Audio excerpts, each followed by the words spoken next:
205 میں اللہ تعالیٰ فرماتے ہیں اور یاد کیجئے اپنے رب کو اپنے دل میں عاجزی اور خوف کے ساتھ، اس یقین کے ساتھ کہ میں ہی تمہارا رب ہوں اور میں تمہاری پکڑ کرنے کی بھی طاقت رکھتا ہوں اور درگزر کا معاملہ کرنے کی بھی، اور بلند آواز کے بغیر صبح اور شام، اور نہ ہو آپ غافلوں میں سے۔ لیکن یہاں پہ کتنی خوبصورت بات اللہ رب العزت نے بتائی ہے کہ انسان کو کیا کرنا چاہیے، یعنی تم غافل نہ ہو جاؤ میرے ذکر سے، اور ایسا نہ ہو کہ تم میرے ذکر سے غافل ہو جاؤ اور موت جو ہے وہ تمہارے سر پہ آ پہنچے۔ اللہ رب العزت جو ہے وہ ہمیں بچائے کہ ہماری موت اس حال میں آئے کہ ہم غافلوں میں سے ہوں۔ اس کے بعد میں جو ہے وہ اللہ کے نبی کریم صلی اللہ علیہ وسلم نے ذکر کے بارے میں کیا فرمایا ہے۔ رسول اللہ صلی اللہ علیہ وسلم نے فرمایا، مثال اس شخص کی جو ذکر کرتا ہے اپنے رب کا اور اس کی جو نہیں ذکر کرتا اپنے رب کا، ایسے ہے جیسے زندہ اور مردہ شخص۔ یہ جو ہے وہ بخاری کی حدیث ہے، اور مسلم میں بھی اسی طریقے کی حدیث ہے، لیکن الفاظ جو ہے وہ تھوڑے چینج ہے۔ یہ بخاری کی جلد نمبر 11 کی حدیث نمبر 250 ہے، اور مسلم کی حدیث ہے 779۔ اب یہاں پر جو ہے وہ مسلم میں الفاظ اس طریقے سے ہے کہ وہ گھر جس میں اللہ کا ذکر کیا جاتا ہو اور وہ گھر جس میں اللہ کا ذکر نہیں کیا جاتا، ایسے ہے جیسے زندہ اور مردہ۔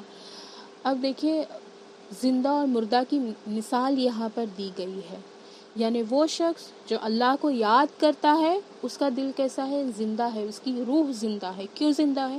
کیونکہ وہ جانتا ہے کہ اس کی حدود کہاں تک ہے، وہ جو کچھ بھی کرے گا وہ اپنے رب کے لیے کرے گا، اپنے رب کی رضا کے لیے کرے گا۔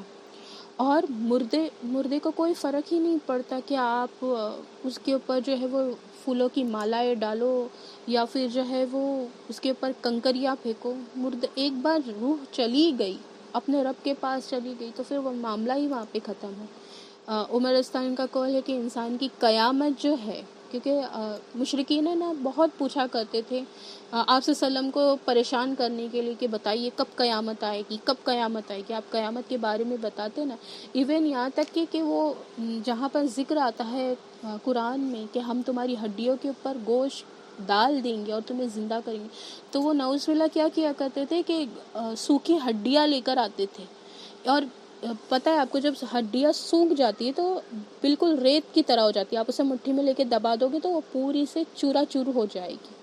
تو وہ اس طریقے سے مٹھی میں دباتے تھے، اس کی جو ریت ہوتی تھی وہ ہوا میں اڑاتے تھے اور کہتے تھے کہ ان میں گوشت چڑھے گا، اس کو اٹھایا جائے گا، اس کو زندہ کیا جائے گا۔ تو اللہ سبحانہ تعالیٰ اس کی جواب میں کتنی پیاری مثال دیتے، کہتے کہ کیوں نہیں، جب تم کچھ نہیں تھے تب ہم نے تم کو پیدا کیا، اب تو ہڈی ہے نا، ایٹ لیسٹ کہ اس کے پر گوشت چڑھایا جائے اور اس کو جو ہے وہ زندگی دی جائے، کچھ تو ہے، کوئی بنیاد تو ہے۔ جب تو تمہاری کوئی بنیاد نہیں تھی تب ہم نے تمہیں پیدا کیا، تو کیا اب پیدا کرنے کی طاقت نہیں ہے ہماری؟ تو عمر استانی نے جب یہ پوچھا کرتے تھے کہ بتاؤ قیامت کب آئے گی، قیامت کب آئے گی، تو عمر استانی نے کہا تھا کہ دیکھو، انسان کی قیامت تو اس کی موت ہی ہے، کیونکہ ایک بار موت آ گئی تو آپ جو ہے وہ کچھ نہیں کر سکتے، کوئی معاملہ، نہ کوئی نیکی کا کام کر سکتے ہیں، نہ کوئی بدی سے رک سکتے ہیں، اور آپ کے پیچھے جو ہے وہ لوگ آپ کو کس طریقے سے یاد کریں گے آپ اسے تبدیل بھی نہیں کر سکتے۔ اگر آپ نے زندگی میں اچھائی کمائی ہوگی تو لوگ اچھا یاد کریں گے، اور اگر آپ نے برے اعمال کیے ہوں گے تو لوگ اسی طریقے سے جو ہے وہ یاد کریں گے۔ تو یہاں پر جو ہے وہ اس حدیث میں بتایا گیا ہے کہ جو ذکر کرتا ہے اللہ کا وہ زندہ ہے، اور زندہ کے لیے نا چانس ہوتا ہے نیکی کرنے کا بھی اور بدی سے رکنے کا بھی، توبہ و استغفار کا بھی جو ہے وہ زندہ انسان کو چانس ہوتا ہے۔ مردے کے پاس تو کوئی چانس ہی نہیں ہے، سارے چانس ہی ختم ہو جاتے ہیں وہاں پہ۔ پھر رسول اللہ صلی اللہ علیہ وسلم نے فرمایا، کیا میں تمہیں ایسا عمل نہ بتاؤں جو تمہارے سب اعمال سے بہتر ہے اور سب سے زیادہ پاکیزہ ہے تمہارے شہنشاہ کے یہاں، یعنی اللہ رب العزت کے یہاں جو ہے وہ اعمال سب سے زیادہ پاکیزہ ہے اور سب سے زیادہ بلند ہے تمہارے درجات میں، اور زیادہ اچھا ہے تمہارے لیے سونے اور چاندی صدقہ کرنے سے، اور زیادہ اچھا ہے تمہارے لیے اس سے بھی کہ تمہارا مقابلہ تمہارے دشمن کے ساتھ ہو اور تم اڑاؤ ان کی گردنیں اور وہ اڑائے تمہاری گردنیں۔ صحابہ نے عرض کیا کیوں نہیں، مطلب آپ صلی اللہ علیہ وسلم آپ ایسا عمل ہمیں ضرور بتائیے۔ تو آپ صلی اللہ علیہ وسلم نے کیا ارشاد فرمایا، وہ ہے اللہ کا ذکر۔ سبحان اللہ، دیکھیں کتنی خوبصورت بات جو ہے وہ اس حدیث میں بتائی ہوئی ہے۔ یہ ترمذی کی حدیث ہے اور ابن ماجہ کی بھی ہے۔ اس کا ترمذی کا ریفرنس ہے 3377 اور ابن ماجہ کا ریفرنس ہے 379۔ یہاں پہ آپ صلی اللہ علیہ وسلم نے بتایا کہ دیکھو یہ سب سے پاکیزہ ہے یہ، اور تمہارے درجات کو بلند کرنے والی ہے، اور اس سے بہتر ہے کہ تم سونا اور چاندی صدقہ کرو۔ میری بہنوں بتائیے کہ آج کے زمانے میں جہاں پہ ہماری مہنگائی کا رونا ہی ختم نہیں ہوتا، اس زمانے میں ہم کہاں سے سونا اور چاندی صدقہ کریں گے؟ وہ جو کھوٹے سکے ہوتے ہیں ہمارے پاس 1 اور 2 روپے کے، وہ تک ہمارے جیب سے نکلنا کتنا مشکل ہو جاتا ہے، کیونکہ مال کی محبت ہے نا دل میں، شیطان نے بٹھا رکھی ہے مال کی محبت۔ تو وہ مال کی محبت اللہ کے لیے ختم ہونے بھی وقت لگتا ہے، دل لگتا ہے اس مال کو جو ہے وہ آگے پاس کرنے کے لیے، اس کی محبت ختم کرنے کے لیے۔ تو اللہ کے نبی کیا فرما رہے ہیں کہ اللہ کا ذکر اس سے بہتر ہے کہ تم سونے اور چاندی کو صدقہ کرو، اور کیا فرمایا ہے کہ تم جہاد کرو، شہید ہو جاؤ، تم اپنے دشمنوں سے لڑو اس حال میں کہ وہ تمہاری گردنیں اڑائے اور تم ان کی گردنیں اڑاؤ، یعنی تم اللہ کی راہ میں جہاد کرو اور شہید ہو جاؤ۔ یہ اس سے افضل ہے کہ کیا کرے، اللہ کا ذکر کرے۔ دیکھیے افضل کا مطلب یہ نہیں ہے کہ اب وہاں پہ جو ہے وہ جہاد کی اور شہید کی جو ہے وہ ویلیو گر جاتی ہے، نہیں، بلکہ اللہ رب العزت نے کچھ موقعوں کو جو ہے وہ بعض موقعوں پر فضیلت دی ہے۔ اب دیکھیں ہمارے لیے تو پاسبل نہیں ہے کہ ہم جو ہے وہ جہاد کے لیے نکلے، تو ہم عورتوں کے لیے سب سے بہتر کیا ہے کہ ہم اپنے گھروں میں جو ہے وہ اللہ کے ذکر کو قائم کرنے والی بنے۔ تو انشاءاللہ ہم جو اللہ کے نبی نے جو فرمایا ہے، تو اگر ہم اللہ کا ذکر کرنے والی ہوں گی تو یہ ساری جتنی بھی اللہ کے نبی نے جو ہے وہ کیٹیگریز بتائی کہ تمہارے درجات بلند ہوں گے اور سونے چاندی کے صدقے سے بہتر ہے، انشاءاللہ ان کے تمام اجر جو ہے وہ ہمیں ملیں گے، بس نیت ہماری خالص ہونی چاہیے۔ اس کے بعد میں آپ صلی اللہ علیہ وسلم نے فرمایا، اللہ فرماتا ہے میں اپنے بندے کے اس یقین کے مطابق ہوں جو میری بابت رکھتا ہے، یعنی جو میرے بارے میں گمان کرتا ہے میں اس کے گمان کے مطابق ہوں، اور میں اس کے ساتھ ہوتا ہوں جب وہ مجھے یاد کرتا ہے۔ اگر وہ مجھے یاد کرے اپنے دل میں تو میں اسے یاد کرتا ہوں اپنے دل میں، اور اگر وہ مجھے یاد کرے کسی محفل میں تو میں اسے یاد کرتا ہوں ایسی محفل میں جو زیادہ بہتر ہے ان کی محفل سے، اور اگر وہ قریب آئے میرے ایک بالشت تو میں قریب آتا ہوں اس کے ایک ہاتھ، اور اگر وہ قریب آئے میرے ایک ہاتھ تو میں قریب آتا ہوں اس کے دونوں بازوؤں کے پھیلاؤ کے برابر، اور اگر وہ میرے پاس آتا ہے چلتا ہوا تو میں اس کے پاس آتا ہوں دوڑتا ہوا۔ سبحان اللہ۔ یہ بخاری کی حدیث ہے، حدیث نمبر 7405، اور مسلم کی بھی یہ حدیث ہے، ریفرنس ہے 2675۔ سبحان اللہ۔ مطلب ہم میں سے کون نہیں چاہیے کہ اللہ رب العزت جو ہے وہ ہمارے ساتھ رہے۔ اللہ تعالیٰ کیا فرماتے کہ میں بندے کے گمان کے مطابق ہوتا ہوں۔ اب گمان اچھا بھی ہوتا ہے برا بھی ہوتا ہے، تو ہمیں ہمیشہ جو ہے وہ اللہ سے اچھے گمان رکھنے چاہیے۔ دیکھیے ساری طاقتیں اسی کے پاس ہے، اور اگر وہ نہیں چاہے گا تو کچھ نہیں ہوگا، اور اگر وہ چاہے گا تو اس کی چاہ کو جو ہے وہ کوئی چیز روک نہیں سکتی۔ یہ تو ہماری آزمائش ہوتی ہے زندگی میں اچھے برے وقتوں کے ساتھ میں، ورنہ اللہ رب العزت تو اپنے بندوں کے ساتھ میں رحیم ہی ہے، شفیق ہی ہے۔ اللہ تعالیٰ کیا فرماتا ہے کہ اگر بندہ مجھے اپنے دل میں یاد کرتا ہے تو میں اسے کیا کرتا ہوں، اپنے دل میں یاد کرتا ہوں۔ اب واللہ العالم کہ اللہ کا دل کیسا، بھی ہمیں اس چیز کے بارے میں بھی خیال کرنے سے منع کیا گیا ہے کہ جہاں پر مثال دی جاتی ہے کہ اللہ کا ہاتھ، اللہ کا پیر، اللہ کا دل، تو واللہ العالم کہ وہ کیسا ہوگا، ممکن ہے وہ ہمارے جیسا تو نہیں ہوگا، لیکن یہاں پہ سمجھانے کی مثال ہے اللہ رب العزت کی کہ اگر بندہ مجھے دل میں یاد کرتا ہے تو میں بھی اسے دل میں یاد کرتا ہوں، اب دیکھیں یہاں پہ درجات بڑھ رہے، جہاں پہ کہا جاتا ہے کہ اگر محفل میں یاد کرتا ہے تو میں بھی محفل میں یاد کرتا ہوں. اور زیادہ افضل کس کی محفل ہوں گی؟ یقیناً اللہ سبحانہ تعالیٰ کی محفل. کیوں؟ کیونکہ اس میں جو ہے وہ فرشتے ہوں گے، مقرب فرشتے ہوں گے، جن کو جو ہے وہ اللہ رب العزت نے جو ہے وہ عزت سے نوازا ہے. ایسے فرشتوں میں ہمارا ذکر ہوگا. اور اگر بندہ کیا کرتا ہے، ایک بالشت اگر اللہ کی طرف آتا ہے تو اللہ کیا کرتا ہے، ایک ہاتھ اس کی طرف آتے ہیں.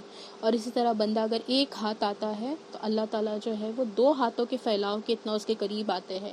اور اگر بندہ جو ہے وہ چل کر آتا ہے تو اللہ رب العزت دوڑ کر آتے ہیں. مجھے بتائیے بہنوں کہ دنیا کا کون سا رشتہ ہے جو آپ کو آپ کی محبت کا صلہ اس قدر خوبصورتی سے دے گا؟ کوئی بھی نہیں ہوگا. نہ اولاد ہوتی ہے، نہ ماں باپ ہوتے ہیں، نہ شوہر ہوتے ہیں، نہ بہن بھائی ہوتے ہیں، نہ ہی ہمارے دوست احباب ہوتے ہیں. یہ کبھی نہیں ہو سکتا کہ آپ جس قدر محبت کرے، سامنے والا بھی ایز اے ریٹرن آپ سے ویسی ہی محبت کرے، بلکہ اس سے بڑھ کر کرے. اکثر ہمارا شکوہ یہی ہوتا ہے کہ ہمیں ویسا نہیں ملتا جیسا ہم چاہتے ہیں. ایون ہم جہاں پہ کہا گیا ہے کہ شوہر جو ہے وہ لباس ہے، میاں بیوی کے رشتے کو لباس کہا گیا ہے، وہاں پر بھی یہ معاملہ نہیں ہوتا کہ آپ جتنی محبت اپنے ہسبینڈ سے کریں گے وہ ایز اے ریٹرن آپ کو بھی وہی ملے. اور ماں باپ کے ساتھ بھی نہیں ہوتا ہے. ہمارے دل میں کیا ویسی محبت ہے ہمارے ماں باپ کے لیے جیسی محبت وہ ہم سے کرتے ہیں؟ ایون ہماری اولاد کے دل میں کیا ہمارے لیے ویسی ہی محبت ہے جیسی ہم ان سے کرتے ہیں؟ ہم ان کی ہر تکلیف برداشت کر لیں گے، ہر ناراضگی برداشت کریں گے. کیا ہماری اولاد ہمارے ساتھ ایسا معاملہ کر سکتی کہ ہر تکلیف، ہر ناراضگی جو ہے وہ برداشت کر سکتی؟ یہ معاملہ صرف جو ہے وہ اللہ رب العزت کے ساتھ ہے. اسی کی واحد ذات ہے جو ہم سے بنا کسی کنڈیشن کے محبت کرتی ہے. اور دیکھیں وہ کتنا رحیم ہے کہ جب بھی آپ اس کی طرف پلٹ کر جائیں گے تو آپ کا ویلکم کتنے اچھے سے ہو رہا ہے. آپ مجھے بتائیے کہ کبھی ایسا ہوتا ہے نا کہ اگر دوستوں سے بھی بہت لمبے عرصے تک بات نہ ہو تو پہلا سوال یہی آتا ہے کہ زندہ ہو کہ مر گئے. ہم نے تو گمان کر لیا کہ مر گئے. لیکن اللہ رب العزت کبھی ایسا بھی مذاق میں بھی نہیں کہتا کہ کیوں آئے میرے پاس، اب آ کر کیا کرو گے، اب تو سب کچھ لٹا کر آئے. تو ایسا تو اللہ کبھی نہیں کہتا. کتنا خوبصورت ویلکم ہوتا ہے کہ میرا بندہ جو ہے وہ ایک بالش آتا ہے تو میں ایک ہاتھ آتا ہوں. سبحان اللہ. اللہ رب العزت بھی جو ہے وہ ہمیں کیا کرے، اس کی محبت میں اور آگے بڑھائے. ہم اس کی محبت میں جو ہے وہ درجات کو بلند کرتے جائیں. اس کے بعد میں جو ہے حضرت عبداللہ بن بصر رضی اللہ عنہ سے روایت ہے کہ ایک آدمی نے کہا، ایک شخص جو ہے وہ رسول اللہ صلی اللہ علیہ وسلم کے پاس آیا اور اس نے سوال کیا کہ اسلام کے احکام جو ہے وہ مجھ پر بہت بھاری، یعنی بہت زیادہ احکامات ہیں اسلام میں، تو میرے لیے بہت مشکل ہو رہا ہے کہ میں ان پر جو ہے وہ عمل کروں. آپ مجھے کچھ آسان جو ہے وہ کوئی ایسی چیز بتائیے جو تھوڑی ہو اور ثواب میں جو زیادہ ہو، یعنی اس کے اوپر محنت تھوڑی ہو اور اس کا اجر جو ہے وہ زیادہ ہو، جسے میں مضبوطی سے پکڑ لوں. دیکھیں یہاں پر ایک چیز اور سامنے آتی ہے کہ صرف ہمیں ایسے اعمال نہیں کرے جیسے کیا اور چھوڑ دیا، بلکہ ہمیں کیا کرنا، اللہ کو سب سے زیادہ جو ہے وہ نیکی پسند ہے جو تھوڑی ہو لیکن اس کے پر جو ہے وہ آدمی استقامت سے جم جائے، اس نیکی کو چھوڑے نہیں. پھر یا اللہ کو سب سے زیادہ جو ہے وہ نیکی پسند ہے.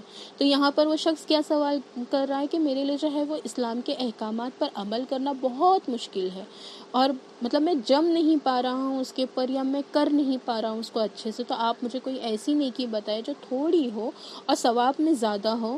تو آپ صلی اللہ علیہ وسلم نے فرمایا تمہاری زبان جو ہے وہ ہمیشہ اللہ کے ذکر سے جو ہے وہ تر رہے، یعنی کبھی بھی تم اللہ کا ذکر جو ہے وہ کرنا نہ چھوڑو. یہ جو ہے وہ ترمذی کی حدیث ہے اور ابن ماجہ میں بھی جو ہے وہ اس کو نقل کیا گیا ہے. ترمذی کی ریفرنس ہے 3375 اور ابن ماجہ میں جو ہے ابن ماجہ کی ریفرنس ہے 3793. یعنی انسان کو اگر کم محنت میں جو ہے وہ زیادہ نیکی کمانی ہے تو اس کو کیا کرنا چاہیے، اپنے رب کا ذکر جو ہے وہ کنٹینیوسلی کرتے رہنا چاہیے. اب یہ نہیں بتایا کہ کوئی خاص وقت مقرر نہیں کیا، بلکہ کیا کہا گیا کہ تمہاری زبان جو ہے وہ ذکر الہی سے خالی نہ ہو۔ اور آج دیکھیں نا کہ ہماری زبان کیا واقعی میں ذکر الہی میں لگی ہوئی ہے، کیا ہم ہر وقت اللہ کے ذکر میں مشغول ہیں، یا ہم غافلوں میں سے ہیں؟ ہمیں یہ اپنے آپ کو جو ہے وہ دیکھنا چاہیے۔ آپ صلی اللہ علیہ وسلم نے فرمایا، جو شخص ایک حرف پڑھے اللہ کی کتاب یعنی قرآن سے، تو اس کے لیے اس کے بدلے ایک نیکی ہے، اور ایک نیکی کا اجر 10 نیکیوں کے برابر ہے۔ میں نہیں کہتا کہ الف لام میم ایک حرف ہے، بلکہ الف ایک حرف ہے اور لام ایک حرف ہے اور میم ایک حرف ہے۔ یہ جو ہے وہ ترمذی کی حدیث ہے، ریفرنس ہے 2910۔ یہاں پہ اللہ کے نبی کریم صلی اللہ علیہ وسلم نے کیا فرمایا ہے کہ قرآن کے متعلق کیا فرمایا کہ جو شخص جو ہے قرآن میں سے جو ہے ذکر کرتا ہے اللہ کے، یعنی قرآن پڑھتا ہے، پڑھاتا ہے، سکھاتا ہے، سیکھتا ہے، تو اس کے لیے کیا ہے، اللہ تعالیٰ نے ایک ایک حرف کے اوپر 10 نیکیاں رکھی ہیں۔ اور اللہ کے نبی کریم صلی اللہ علیہ وسلم نے ایکسپلین بھی کیا ہے اس کو کس خوبصورتی سے، کہ میں نہیں کہتا کہ الف لام میم جو ہے وہ ایک حرف ہے، بلکہ الف ایک الگ حرف ہے، لام ایک الگ حرف ہے اور میم ایک الگ حرف ہے۔ یعنی یہاں پر ہی جو ہے وہ انسان کو کتنی ساری نیکیاں جو ہے وہ ان 3 حرفوں میں ہی مل جاتی ہے۔ حضرت عقبہ بن عامر رضی اللہ عنہ سے روایت ہے، انہوں نے فرمایا رسول اللہ صلی اللہ علیہ وسلم گھر سے باہر تشریف لائے اور ہم صفہ میں موجود تھے، تو آپ صلی اللہ علیہ وسلم نے فرمایا، تم میں سے کون یہ پسند کرتا ہے کہ وہ ہر روز بہتان یا عقیق کی طرف جائے اور لائے وہاں سے موٹی موٹی کوہانوں والی 2 اونٹنیاں، اور اس میں وہ کسی جرم کا ارتکاب نہ کرے اور نہ ہی قطع رحمی کرے؟ ہم نے عرض کیا، یا رسول اللہ صلی اللہ علیہ وسلم، ہم سبھی یہ پسند کرتے ہیں۔ آپ نے فرمایا، کیا نہیں جاتا تم میں سے کوئی شخص مسجد کی طرف کہ وہ جان لے یا پڑھے وہ آیتیں اللہ عز و جل کی کتاب سے، یہ بہتر ہے اس کے لیے 2 اونٹنیوں سے، اور 3 آیتیں بہتر ہے اس کے لیے 3 اونٹنیوں سے، اور 4 آیتیں بہتر ہے اس کے لیے 4 اونٹنیوں سے، اور جتنی بھی آیتیں وہ پڑھے اپنے تعداد کے مطابق وہ اس کے لیے بہتر ہے ان تعداد کی اونٹنیوں سے۔ یہ مسلم کی حدیث ہے، ریفرنس ہے 803۔ یعنی دیکھیں آج کے زمانے میں جو لوگ قربانی کرتے ہوں گے ان کو پتہ ہوگی کہ قربانی کے جانور کی ویلیو کیا ہے، مطلب کیا پرائز ہے ان کی، بکرے کی کیا پرائز ہے اور بڑے جانوروں کی کیا پرائز ہے وہ۔ تو اب سوچیں کہ اگر یہ مل رہا ہے آپ کو ایز اے گفٹ تو کون نہیں لینا چاہے گا۔ اور اس زمانے میں عربوں کو جو ہے کیونکہ اونٹ سے بہت محبت تھی، اونٹ گھوڑے ان سے بہت محبت تھی، کیونکہ عربوں کا رہنا ہی ان میں ہوتا تھا، اور یہ اپنے جانوروں کے ساتھ میں بہت رحم کا معاملہ کیا کرتے تھے، کیونکہ اس وقت یہ سواری ہوا کرتے تھے نا۔ آج ہم میں سے کون ایسا شخص ہے جو اپنی کار سے، جن کے پاس کار ہے، اب لیڈیز کو مجھے نہیں پتا کہ کتنی محبت ہوگی، بٹ جینٹس جن کے پاس کار ہے وہ دیکھتے ہیں آپ کی ان کی صفائی بھی کرتے ہیں اور ان کے مینٹیننس کا خیال بھی رکھتے ہیں۔ تو یہ اس ٹائم میں یہ جانور جو تھے وہ ایک سواری ہوا کرتے تھے، اور ان کے اگر جان پر آ جاتے تو ہم جانتے ہیں کہ اونٹ کو ذبح کر کے وہ اس کا گوشت کھاتے تھے، اس کے پانی سے جو ہے وہ اپنی پیاس بجھاتے تھے، تو یہ زندگی دینے والی چیزیں ہوا کرتی تھی، تو ان کی ویلیو جو ہے وہ ان کو پتہ تھی۔ تو اللہ کے نبی نے کیا فرمایا، اچھا اور ایک حدیث میں جو ہے وہ اس طریقے کے الفاظ ملتے ہیں کہ تم میں سے کوئی شخص فجر کے وقت جو ہے وہ قرآن سیکھے یا اس کی تلاوت کرے، تو یہ افضل وقت بتایا گیا ہے۔ اگر قرآن کے پڑھنے کا سب سے افضل وقت جو ہے وہ فجر کا ہے۔ کیوں فجر کا ہے؟ کیونکہ اللہ رب العزت نے جو ہے وہ آپ صلی اللہ علیہ وسلم کی امت کے لیے جو ہے وہ برکت والا وقت جو ہے وہ فجر میں رکھ دیا ہے، افضل ترین وقت جو ہے وہ فجر کا ہے۔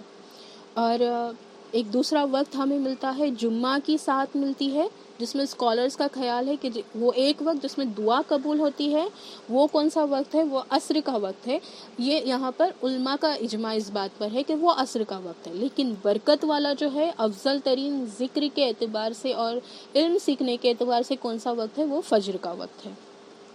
تو یہاں پر اللہ کے نبی نے کیا فرمایا کہ جو شخص جو ہے وہ مسجد میں جائے اور کیا کرے، اللہ کی کتاب کی تلاوت کرے یا اسے سیکھے، تو اس کے لیے جو ہے وہ جتنا وہ سیکھے گا اتنی زیادہ اونٹنیاں ملنے کا اجر اس کو ملے گا۔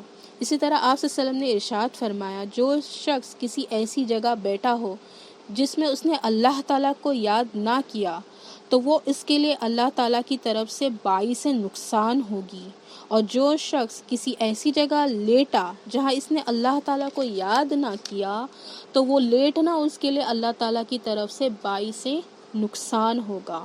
یہ ابو داؤد کی حدیث ہے، ریفرنس ہے 4856۔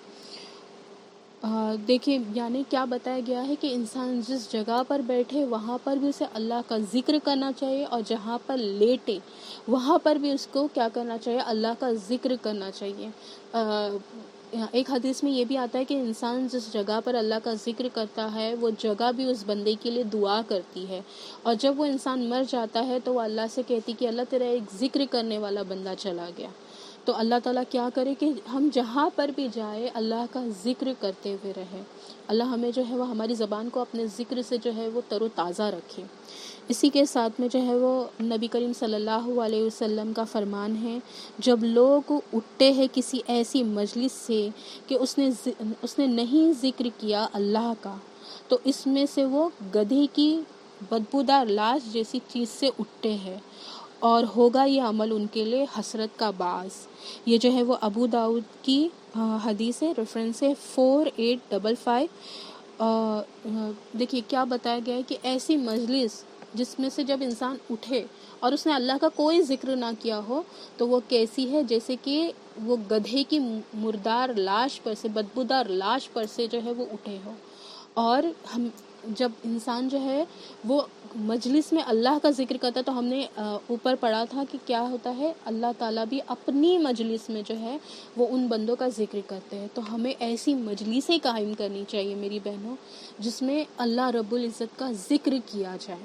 اچھا ایک چیز ہے نا، علم سیکھنا ہمارے اوپر بہت ضروری ہے، لیکن علم کو سکھانا بھی اتنا ہی ضروری ہے۔ کیوں؟ کیونکہ ہم نہیں جانتے کہ ہماری موت کا وقت جو ہے وہ کتنا ہے۔ اگر ہم علم سیکھتے ہوئے اللہ کی راہ میں جو ہے وہ مر جائیں گے تو ہم اللہ تعالیٰ کو کہیں گے کہ اللہ ہم تیرا علم سیکھتے ہوئے آئے، اور اگر ہم یہ انتظار میں رہیں گے کہ ہاں میں ایک مطلب وہ سرٹن جو ہے وہ ڈگری حاصل کر لوں گی اور پھر میں کوالیفائڈ کہلاؤں گی کہ میں عالم ہوں، عالمہ ہوں، اور اس کے بعد میں اللہ کا ذکر جو ہے وہ لوگوں تک پہنچاؤں گی، تو واللہ العالم کہ ہمیں اتنی مہلت ملے گی یا نہیں ملے گی۔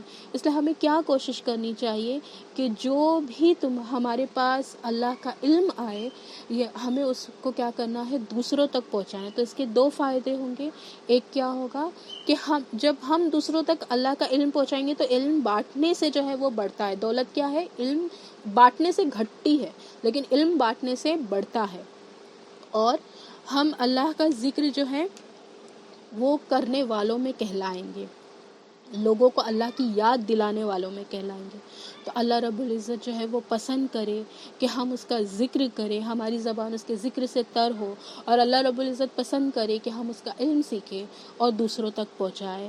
وآخر الدعوانا الحمد للہ رب العالمین۔ سبحان اللہ و بحمدہ، سبحانک اللہم و بحمدک، اشہد ان لا الہ الا انت، استغفرک و اتوب الیک۔ جزاک اللہ خیر۔